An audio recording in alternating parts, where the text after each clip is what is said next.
So I'm used to being a close air support guy. You know, you got to get a bomb exactly on target at exactly the right time. And so you have a whole system for, coordinates and all that. Are they giving you coordinates like start your drop at this latitude and longitude, or is it see that mountain over there? I need, the wind's blowing from the east. I need you to drop it on the west side, or, how are those instructions delivered to you?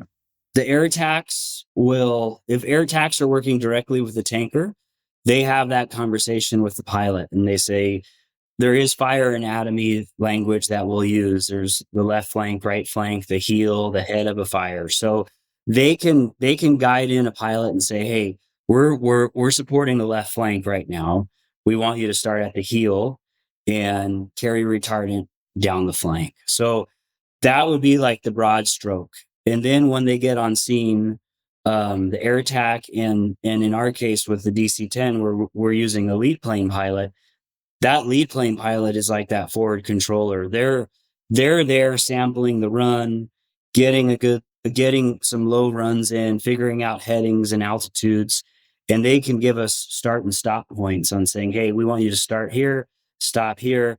We visually cue into that. And then as far as getting the retardant on the ground, that's just there's no technology other than just your gut on when to say start and stop and just experience of doing it and learning how the retardant falls and winds and how it's going to drift. We do that on the fly. So you guys have a lead plane ahead of you that's kind of doing dry runs and dress rehearsals for you so that you can go in and be pretty effective with the big bird. Yes. Yeah. I didn't know that. So do you ever get a call like, oh, baby, you nailed it? Or like, hey, you were like 100 yards short? Or how does that go? All the time. All the time in both directions. Mostly you nailed it, I hope. Yeah, that's what we want. That's what we want to hear. Yeah, you nailed it. Absolutely. In this schema, then, the lead plane, then, I guess, can figure out the environment, because I'm curious, what are the most dangerous environmental conditions that you guys have to put up with, and then how you manage it? It sounds like you have a recon guy to manage it at least, but what's the most dangerous environment? The most dangerous environment is our mountainous terrain and strong winds. If a fire is burning on the lee side of a mountain, it's going to be turbulent. There's going to be downdrafts, updrafts. And so,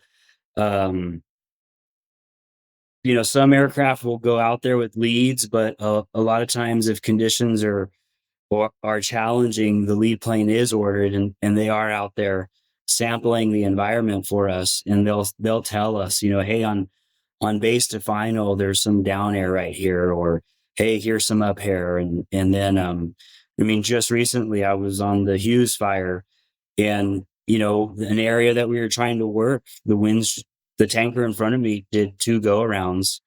And on the third attempt, they just said, hey, we can't work in this area anymore. The conditions have changed. It's gotten worse. And the lead plane was there saying, hey guys, we're pulling out of this spot. Let's go pick up a hold and we'll work a new objective area. And then we were able to move to a different part of the fire and help in that area. So the live feedback from the leads is helping mitigate the risk. And there are tankers that will go out there without leads, but they'll take a slower approach. They won't go low level right away. They'll do a kind of a high pass to sample the air. And if it doesn't feel good, they call it off. And there's a very good culture within the wildland firefighting arena that, if the pilots don't like it, they don't feel safe, we announce it and we just move on to a different spot, safer spot.